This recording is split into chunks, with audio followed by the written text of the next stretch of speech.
Thank you, Mr. Assistant President. I rise on behalf of the Christian Democratic Party to speak today on the Biofuels Amendment Bill 2016. Mr. Assistant President, this Act seeks to amend the Biofuels Act of 2007, and its objectives include the following.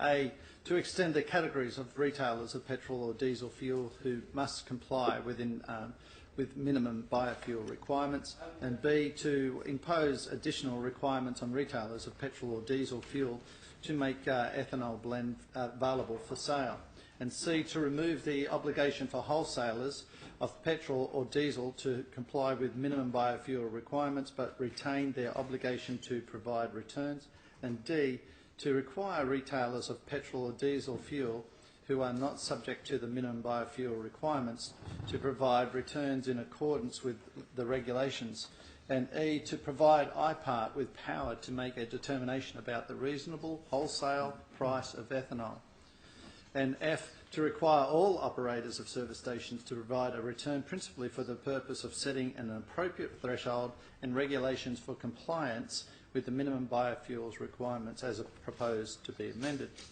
Mr. Assistant President, this bill aims to ensure the objective of New South Wales biofuels mandates are met. New South Wales needs strong and enforceable mandate if we are to build a sustainable, competitive biofuel market.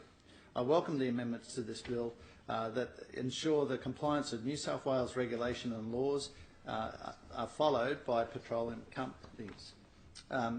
The Christian Democratic Party understands that these amendments will have an impact on small and medium-sized enterprises. We acknowledge that service stations that are run by mums and dads, recognising that they will need to have their situation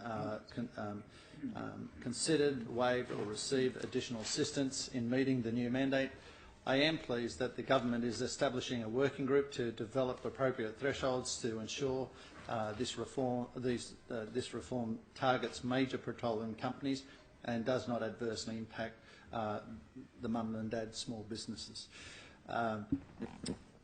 Mr. Assistant President, for the consumers, this bill means greater transparency. We just dealt with a bill in the House about putting fuel prices in the public light and basically through the app system, and this is another part of that package.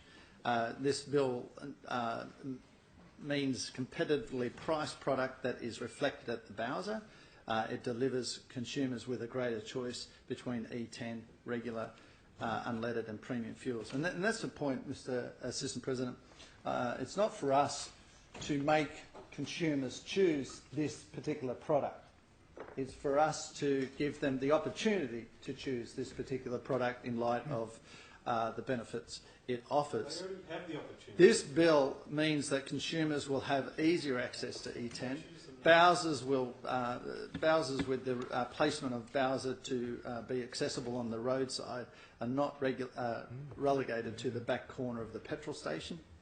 And we note that the Manildra Group is currently Australia's largest supplier of ethanol, and they have met with the Minister and the Government, both Labor Party in the previous terms. I note as Mayor of the... I note that the Labor Party in the past had also pursued the issues with ethanol across New South Wales. Mr. Assistant President, given that it's 1 o'clock, I'd ask that you adjourn the House for lunch. Just debate you adjourn to a later hour of the sitting. You might want. I just adjourn the debate to a later hour of the sitting. Mr. Deputy President.